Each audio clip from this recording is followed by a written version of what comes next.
E aí, pessoal do terceiro ano, como é que vocês estão? Espero que esteja tudo bem, que vocês estejam super felizes aí, que seja um dia maravilhoso pra gente. Vamos recorrigir então nossos exercícios lá de ciências, hoje é aula de ciências, lembra? Então a gente vai corrigir os exercícios da página 67. A gente precisava na página 67, exercício 1, indicar sobre qual assunto era falado a tirinha. A nossa resposta correta aí no exercício número 1 era que a nossa tirinha falava sobre o desmatamento. Então você tem que ter circulado aí a palavrinha desmatamento, beleza? Na letrinha B a gente precisava conversar um pouquinho sobre os efeitos do desmatamento, que é uma coisa negativa porque prejudica a qualidade do nosso ar e prejudica todo o meio ambiente, beleza? Número 2 agora. O Gustavo ele precisava fazer uma retirada de uma vegetação e ele queria usar a queimada. A gente precisava colocar se essa ideia ia causar prejuízos ao solo ou se não. A resposta era que sim, pois a queimada pode remover parte dos nutrientes do solo, causar a morte de alguns seres vivos e tornar o solo desprotegido. Então a resposta era sim. Número 3. O número 3 tinha a letrinha A e a letrinha B. Então eram dois tipos de coleta. A coleta de resíduos sólidos e a separação de resíduos sólidos recicláveis. E aí a gente precisava responder a letrinha A, que pedia para a gente marcar um X na sentença, né? Então na frase que justificava a resposta da pergunta. As ações apresentadas nas imagens acima colaboram para evitar a poluição do solo? Então era para a gente marcar um X nas respostas que a gente achava que era correto, que eram corretas. As opções corretas eram as duas primeiras. A separação de resíduos sólidos recicláveis reduz a quantidade de resíduos descartados no ambiente e, quando destinados ao local correto, a coleta de resíduos evita que eles sejam despejados diretamente no solo. E a letra B, a gente precisava completar os quadros com as vogais e as consoantes, né, que já estavam ali, e descobrir o nome dado ao local adequado para depositar resíduos sólidos coletados. Que palavra que formava, pessoal? Aterro sanitário, tá? Depois a gente vai para a página 74, que era o restante dos nossos exercícios. Então, lá na página 74, o primeiro exercício eu pedia para que a gente marcasse um X, né, no procedimento que a Júlia estava fazendo, que tinha mais chance dela observar uma situação semelhante à erosão, se era no item A ou se era no item B. A nossa resposta correta era no item A. Por quê? A falta da vegetação no procedimento A deixava o solo desprotegido e mais sujeito à ação da água que a Júlia despejou. Assim, as partículas do solo elas podem ser mais facilmente removidas, resultando da formação de algo semelhante ao que ocorre na erosão. Então, se você respondeu alguma coisa parecida com isso, você já pode pôr um certinho aqui, ficou correto.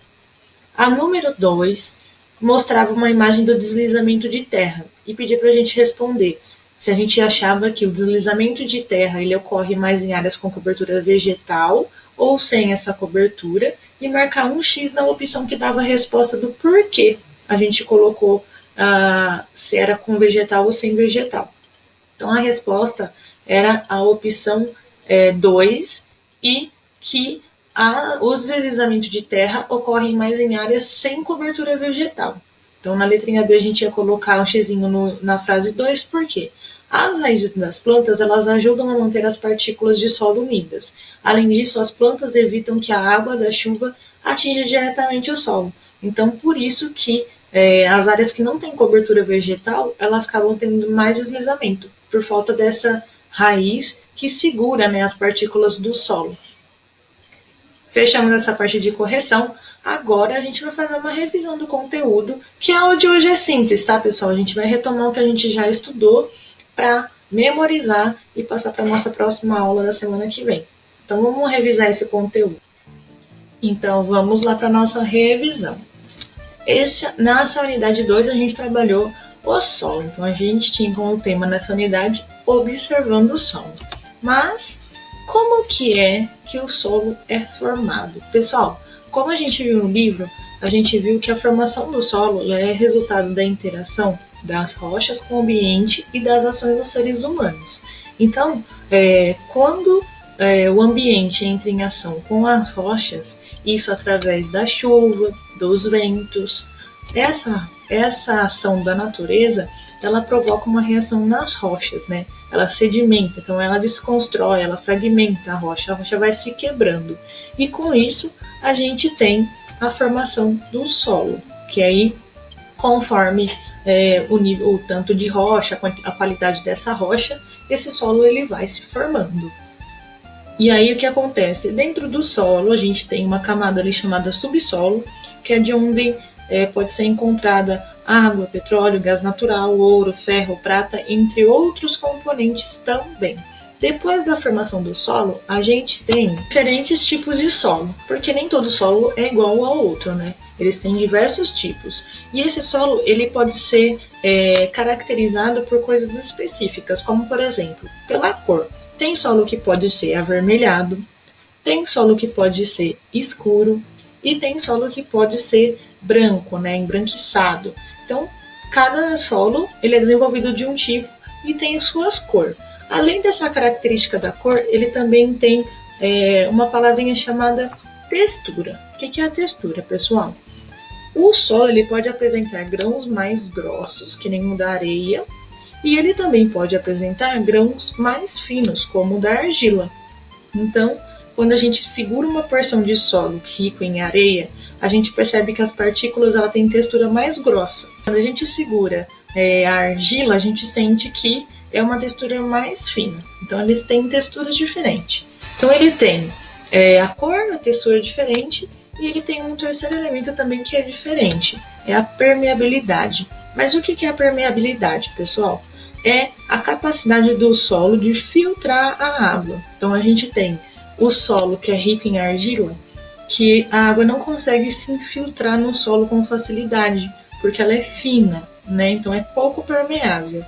E a gente tem o solo rico em areia, que a água passa facilmente pelos grãos do solo. Isso indica que ele é um solo permeável.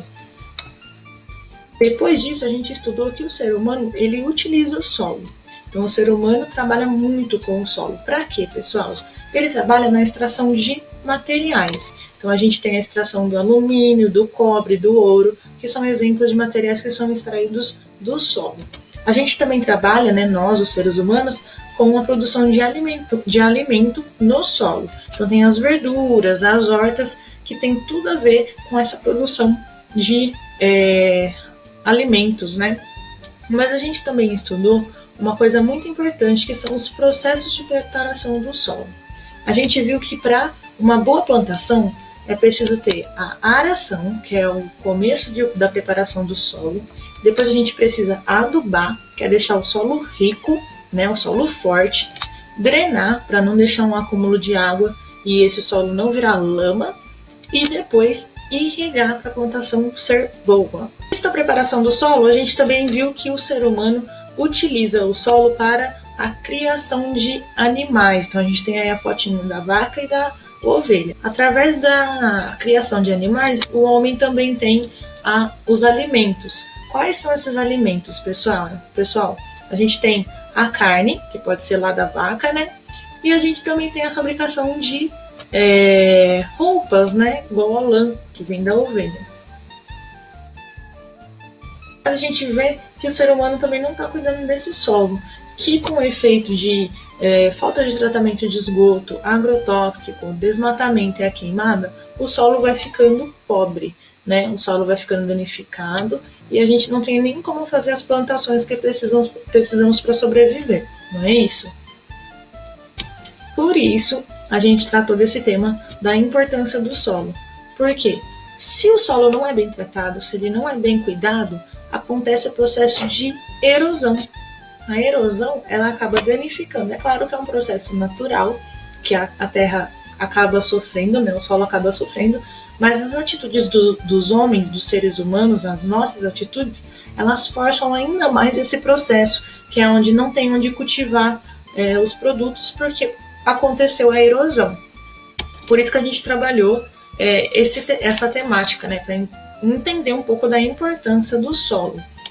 Por que preservar o solo, pessoal? A gente precisa preservar o solo, porque além de ser necessário manter ele saudável, a gente tem que entender que a gente precisa do solo para comer, para ter alimento, para ter material. E se a gente não cuida bem dele, como que a gente vai ter esse material que a gente precisa para o dia a dia? Não é mesmo? Então essa é a nossa revisão. Espero que vocês tenham entendido aí sobre o solo. E a gente vai começar na semana que vem uma materinha nova que vai ser sobre os animais. É uma parte super legal e a gente vai entender um pouquinho mais sobre a classificação dos animais. Eu espero vocês na aula que vem, então, para a gente trabalhar um pouquinho sobre esse conteúdo. E fique ligado na nossa revisão. Toda vez que você tiver uma dúvida referente a solo, volta aqui nesse resuminho para que você possa acompanhar mais informações.